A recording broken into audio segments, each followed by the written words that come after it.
Pemirsa, Ketua Parlemen Iran, Mohammad Ghalibaf, mengeluarkan ultimatum kepada Amerika Serikat untuk menerima proposal 14 poin Iran.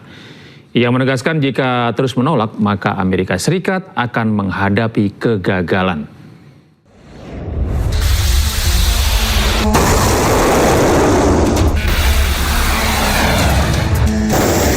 Memasuki pekan ke-11, proses gencatan senjata dalam kondisi kritis setelah negosiasi antara Amerika Serikat dan Iran buntu. Ketua Parlemen Iran, Mohammad Ghalibaf, mengeluarkan ultimatum kepada Amerika Serikat untuk menerima proposal 14 poin Iran atau AS akan menghadapi kegagalan. Ghalibaf bersikeras bahwa AS harus mengakui hak-hak Iran jika ingin mengakhiri konflik yang telah melumpuhkan kawasan selama lebih dari 2 bulan. Peringatan dari kepala negosiator Iran tersebut muncul usai Presiden AS Donald Trump menolak tawaran baru dari Iran. Melalui akun resmi media sosial X-nya, Ghalibaf menyebut tidak ada alternatif lain selain menerima proposal Iran.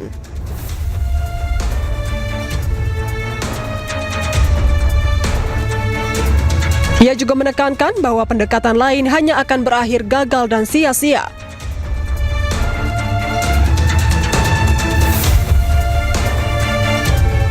Semakin Amerika Serikat berlarut-larut, maka semakin banyak uang pajak AS yang dihabiskan.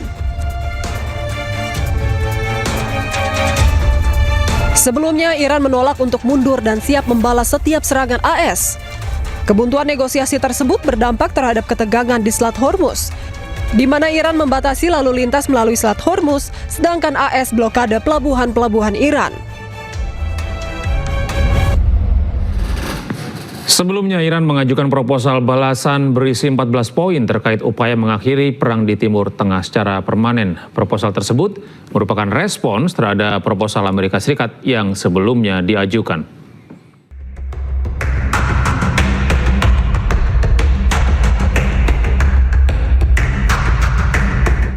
Iran dilaporkan telah mengajukan proposal berisi 14 poin terhadap proposal Amerika Serikat terkait konflik di Timur Tengah. Proposal balasan tersebut menekankan pada upaya mengakhiri perang secara permanen dan bukan hanya memperpanjang gencatan senjata.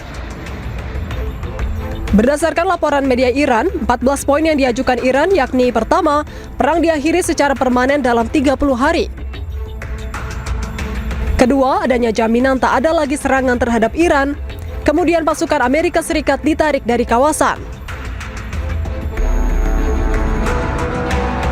Poin keempat yakni terkait pencabutan seluruh sanksi ekonomi terhadap Iran, pembebasan aset Iran, dan pembayaran ganti rugi perang. Kemudian poin ketujuh yakni pengakuan hak Iran terkait uranium, penghentian permusuhan di kawasan termasuk Lebanon, hingga penghentian blokade Amerika Serikat terhadap pelabuhan Iran. Poin selanjutnya yakni terkait mekanisme baru pengelolaan Selat Hormuz, jaminan kebebasan navigasi, dan penghentian serangan terhadap fasilitas nuklir Iran. Poin ke-13 yakni terkait penghentian penangkapan kapal, dan terakhir yakni pembentukan pengawasan demi menjaga stabilitas kawasan. Sebelumnya, proposal awal dari Amerika Serikat terdiri dari 9 poin, termasuk tawaran gencatan senjata selama 2 bulan. Namun Iran menilai pendekatan tersebut tidak cukup untuk menyelesaikan akar konflik. Sehingga Iran mengusulkan 14 poin tersebut agar konflik dapat diselesaikan dalam waktu 30 hari secara permanen. Namun hingga kini kedua belah pihak masih belum juga mencapai kesepakatan perdamaian. Pemirsa, Presiden Amerika Serikat Donald Trump telah mendarat di Cina. Donald Trump turun dari Air Force One saat tiba di Cina pada hari Rabu malam.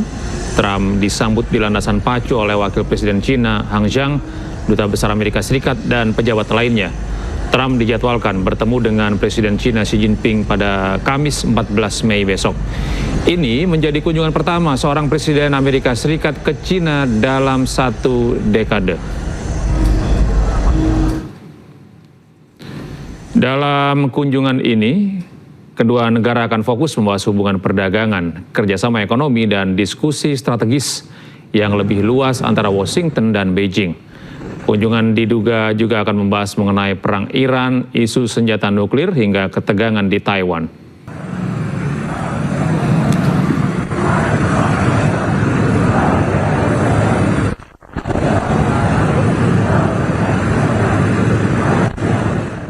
Pemirsa, Presiden Amerika Serikat Donald Trump berangkat ke Cina. Sebelum berangkat, Trump membantah butuh Cina untuk selesaikan perang dengan Iran.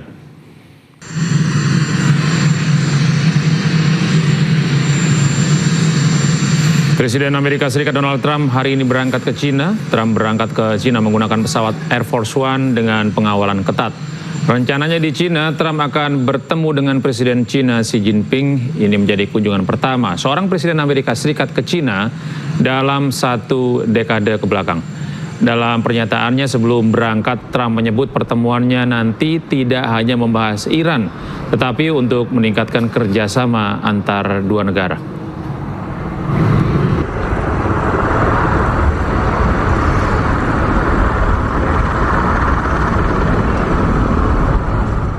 Sementara di Cina, bendera Amerika Serikat dan Cina menghiasi sepanjang jalan utama di Beijing jelang pertemuan Presiden Amerika Serikat Donald Trump dan Presiden Cina Xi Jinping. Keduanya dijadwalkan bertemu pada Kamis 14 Mei besok.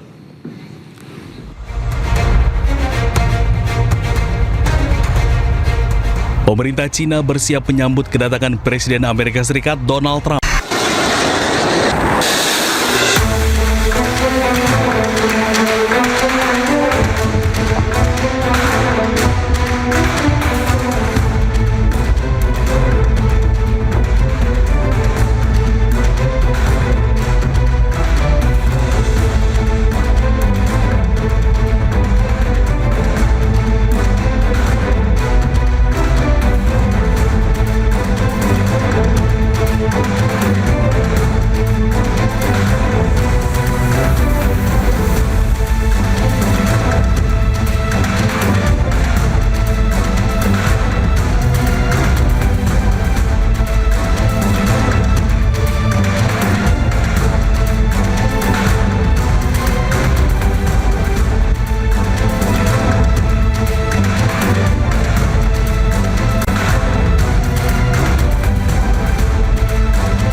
Selamat malam, apa kabar pemirsa? Presiden Amerika Serikat Donald Trump hari ini tiba di Cina untuk bertemu Presiden Xi Jinping.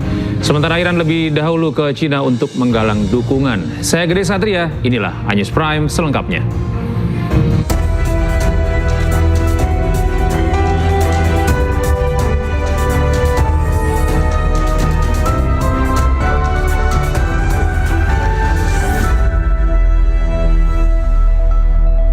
Menteri Perang Amerika Serikat meminta kenaikan anggaran perang hingga 1,5 triliun dolar.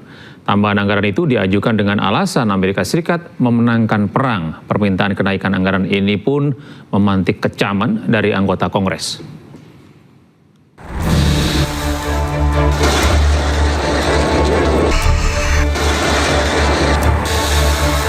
Perang melawan Iran menelan biaya besar bagi Amerika Serikat sejak konflik dimulai.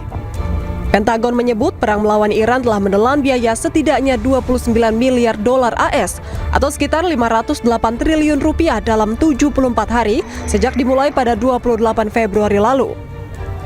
Biaya yang dihitung ini hanya mencakup amunisi dan peralatan, belum termasuk kerusakan pada pangkalan militer.